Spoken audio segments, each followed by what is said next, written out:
Olá, meu nome é Vanessa Daphne Galvão, eu sou fonoaudióloga, resido em Itaporanga e eu gostaria primeiro de parabenizar a Raíla por essa iniciativa, achei muito legal, muito interessante e agradecer o convite, fiquei muito feliz. Então, hoje eu vou trazer para vocês como tema linguagem. Por que eu vou falar de linguagem, principalmente fala? Porque, na verdade, o que mais me procuram no consultório, as mães com crianças que têm TEA, é exatamente: meu filho não fala, meu filho já tem 4 anos, ainda não fala, ou fala pouco. Então, eu vou explicar para vocês um pouquinho a respeito disso. Uma coisa que está bastante presente nas crianças com TEA é exatamente o atraso de linguagem. E o que seria linguagem? Na verdade, existe a linguagem verbal e a linguagem não verbal. Sim, a gente consegue se comunicar mesmo sem sair nenhum som da nossa boca. Por exemplo, mandar beijo, dar tchau, apontar o que quer. Isso tudo é linguagem não verbal. E dentro da linguagem existem alguns grupos que a gente precisa observar. Por exemplo, a pragmática, que seria a função comunicativa. Então, como é essa criança está usando a linguagem para quê? Ela só usa a linguagem para responder? Ela usa para começar um diálogo? Ela usa para palavras de boas maneiras? Bom dia, boa tarde, boa noite, com licença. Ela usa para saber, né, para perguntar o que é isso, o que é aquilo. Então, isso tudo a gente observa na criança, como é que ela utiliza, como é que ela faz uso dessa linguagem. O próximo ponto que a gente observa é morfossintático. Seria como é que essa criança está pronunciando, como estaria essa fala. Por exemplo, a criança com 1 ano, mais ou menos, ela começa as primeiras palavrinhas. Mamãe, papá, água. E aí ela vai começar a falar palavras que são mais familiares, estão mais dentro do contexto, do seu contexto, do seu dia a dia. 2 anos, por exemplo, a criança já deve estar falando frases simples de 2 palavras. Por exemplo, me dá, eu quero, mamãe, água. Lembrando que ela não vai falar essas palavras perfeitamente. Vão haver trocas, tipo mamã, água, o que é esperado para essa faixa etária. Então, se o seu filho tem 2 anos ou mais e ainda não fala nenhuma palavra ou só fala palavras soltas, a gente precisa ficar atento, procure um fonoaudiólogo, porque a gente precisa avaliar melhor. Outra coisa que a gente observa é semântica, o que ela compreende e expressa. Grupos semânticos seriam vestuário, frutas, meios de transporte, cores, números, enfim, grupos semânticos. E a gente precisa identificar se elas compreendem e se elas expressam. Como é que a gente observa essa compreensão? Por exemplo, se eu mostro para ela figuras de carro, moto, bicicleta, ela consegue identificar se eu falar, cadê o carro? Ela consegue pegar o carro? Animais também, se eu falo, cadê o cachorro? Ela consegue identificar qual é o cachorro? Cadê o gato? Ela identifica qual é o gato? Então, outro grupo é o fonológico. O fonológico é como é que está saindo essa fala, essas palavras estão tendo muitas trocas, como a gente costuma dizer, falar que nem o cebolinha, né? Quando ela ainda não consegue falar o r, por exemplo. Até os 4 anos, as crianças podem apresentar algumas trocas na fala, mas por volta de 4 anos e meio para 5 anos, ela já não deve apresentar troca alguma.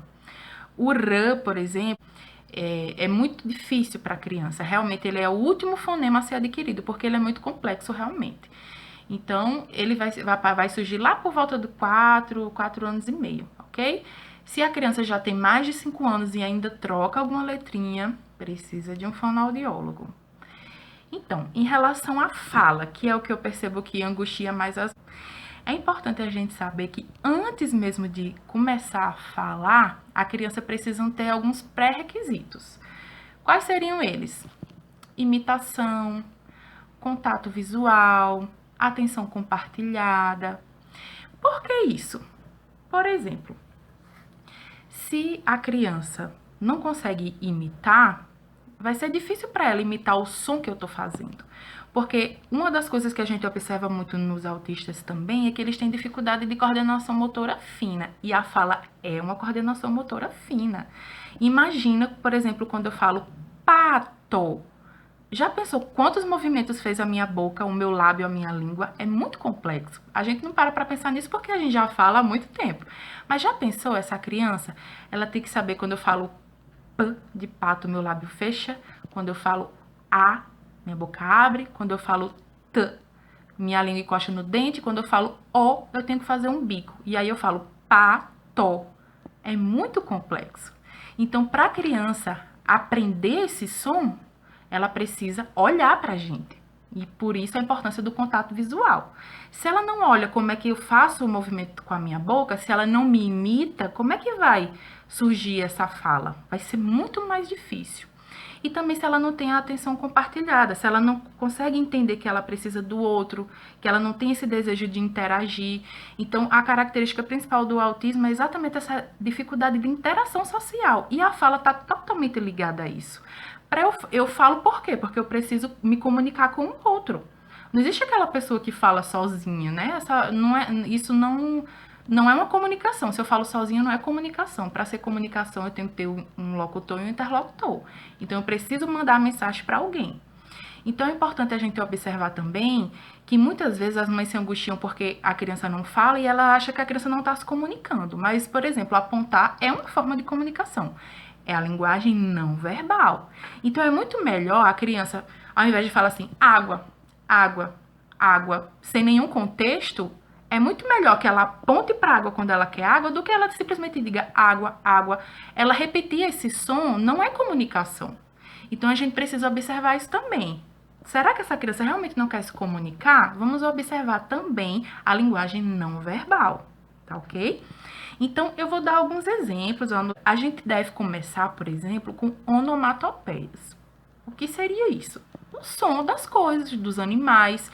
Então, ao invés de a gente chegar e ficar cachorro, cachorro, para a criança é muito mais fácil aprender au, au, miau. Outra coisa que a gente deve fazer, exagerar na expressão facial e no movimento da boca, porque isso facilita na percepção.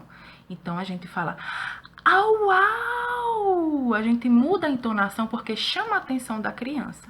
Outras coisas que a gente pode utilizar para facilitar esse contato visual, a gente tem várias coisas, né? Tipo o nariz de palhaço, a gente pode ter esses óculos mais extravagantes. Isso tudo chama a atenção da criança para o nosso rosto, né? Então, a gente começa com esses sons que eu falei, de onomatopeias, o som dos animais, do telefone, por exemplo, trim, trim, ou alô, esses sonzinhos que a gente faz diariamente. Então, na verdade, a gente deve iniciar com coisas que estão dentro do contexto. Então, por exemplo, quer animal melhor do que o cachorro? Todo canto, todas as cidades têm muitos cachorros pela rua. Então, a gente chega e começa nisso. Au, au! Olha, uau, uau! Outra coisa que a gente deve fazer é simplificar a nossa fala. Então, ao invés de a gente falar pega a bola embaixo da cama, o que é que a gente fala? Pega a bola. Pega a bola. Então, a gente reduz esse enunciado para ser mais fácil para a criança compreender e repetir. E outra coisa, a gente sempre tem que partir do perfil de interesse. O que significa isso? O que a criança gosta. Então, por exemplo, ela não dá a menor bola para carrinho, não gosta. Aí eu vou chegar para ela, o carrinho, vrum, vrum, ela não vai se interessar. Mas se ela ama bola, ela é louca por bola, não pode ver uma bola que já quer brincar. Então, a gente pode fazer o som do põe, põe da bola, ou do pá, batendo a bola. Então, a gente usa onomatopeias entrando na brincadeira da criança. Como é que a gente também vai conseguir uma comunicação? É exatamente isso. É entrando na brincadeira dela. Eu percebo que muitas vezes as mães tendem a propor a brincadeira para a criança. Por exemplo, brinquedos de encaixe. O que é que a gente vai fazer quando pega o brinquedo de encaixe? A gente vai encaixar. Mas nem sempre a criança quer brincar dessa forma. Ela quer, por exemplo, separar por cores, ou ela quer fazer fila, ou ela quer pegar todas as pecinhas e desmontar e colocar dentro de um cesto. Então, a gente observa. Tá certa a forma, é uma forma de brincar. Então, se a criança tá fazendo isso, tirando a pecinha, colocando no cesto, tirando a pecinha, colocando no cesto. A gente tenta entrar na brincadeira com ela. Tira e entrega na mão dela, tira e entrega na mão dela. E disse, toma, toma. Então, a gente já tá também estimulando essa fala. Ou então, dá sempre, sempre de acordo com o contexto que a criança está brincando, do perfil de interesse. Outra coisa que a gente pode utilizar em casa como brincadeira. Ah, eu tenho uma lata em casa, lata de leite normal, e aí, ó, pá, pá, pá, pá, pá, pá. Isso é uma onomatopeia e é uma brincadeira que a criança gosta. Você pode introduzir músicas. A criança gosta muito de música, é muito interessante a gente entrar na brincadeira também. Então, vamos dizer que ela ama carrinho e fica rodando o carrinho de cabeça para baixo. E a gente começa a roda do ônibus, roda, roda, roda, roda. Então a gente introduz músicas e é dessa forma que a gente vai entrando no mundo da criança. Outra coisa que é interessante é a gente chamar a atenção da criança para comunicação. Eu quero que essa criança se comunique comigo. Mesmo que ela não fale, que ela tente se expressar de alguma forma. Por exemplo, a gente tá brincando de quebra-cabeça. E aí eu vou dando as pecinhas para ela. E ela vai colocando, colocando, e de repente eu pego um objeto que não tem nada a ver, tipo um carrinho, e entrego. Para ela olhar e, tipo, querer dizer: mãe, carrinho, o que tem a ver? Eu não tô brincando de carrinho. Ou então ela ama carrinho, tá fazendo a fileirinha com eles. E aí eu vou e dou uma vaca no meio deles. Aí ela, pra gente observar como é que tá sendo essa comunicação. Não necessariamente vai ser uma comunicação verbal, mas pode ser uma não verbal. Se ela faz cara de estranheza, ela tá se comunicando, ela tá dizendo: mãe, não tem nada a ver esse brinquedo com o contexto que a gente tá brincando.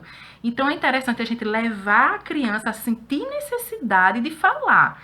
Isso é uma das principais coisas. Então, se aquela criança tem tudo na mão, todos os brinquedos ao seu alcance, ela tá com fome, mas já deu hora do lanche, a mãe já deu.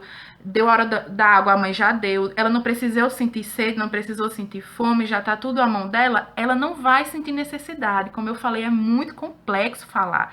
Imagina como que a gente tem que mexer com a boca. Eu tenho que saber como é o nome daquele objeto. Eu tenho que olhar para minha mãe para ver o modelo que ela tá fazendo.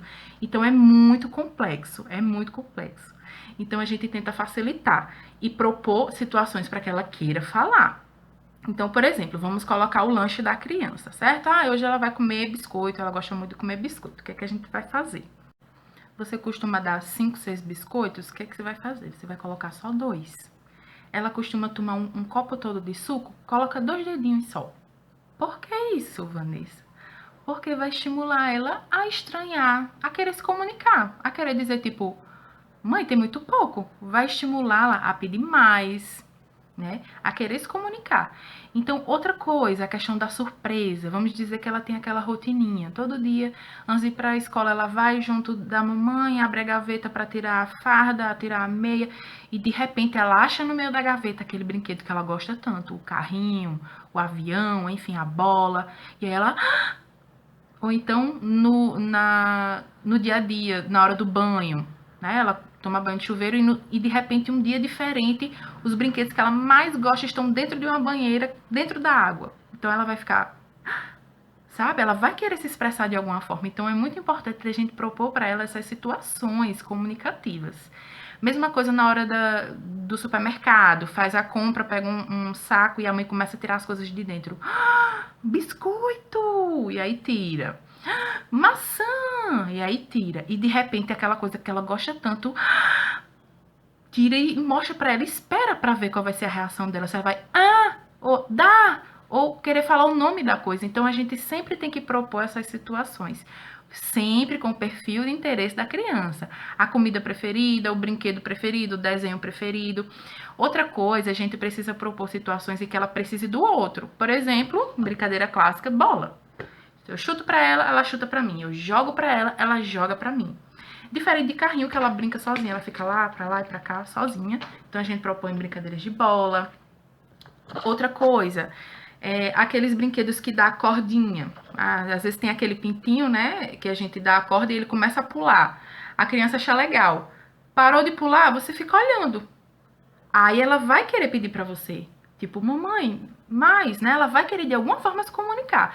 Então são essas situações que a gente tem que propor pra ela. Outra coisa, toda vez que o pai for sair de casa, por exemplo, tchau, papai. Tchau, papai. Não é aleatório, tá, gente? Sempre num contexto. Porque, por exemplo, se ela tá sentada no sofá assistindo desenho, você tchau, tchau, do nada querer, né, que ela dê tchau ou que ela fale tchau, pra ela não tem sentido aquele contexto. Mas, por exemplo, toda vez que o pai for sair para trabalhar, tchau, papai. Ou então, abre a janela de casa, todo carro que passar, tchau, carro. tchau, carro. E depois que ela começar a ver essas situações, o que acontece? Da próxima vez que você for fazer, você, tchau, carro. Passou outro carro, você não fala nada. Pra ver se ela olha pra você, ou se ela tenta dizer tchau, carro. Outra coisa que a gente pode fazer é aquela brincadeira de 1, 2, 3 e já! E joga a bola. Então, um exemplo com a bola. 1, 2, 3 e já! E joga a bola. Daqui a pouco, na quarta, quinta vez, você só faz 1, 2, 3 e. Porque ela vai fazer contato visual, te dou certeza.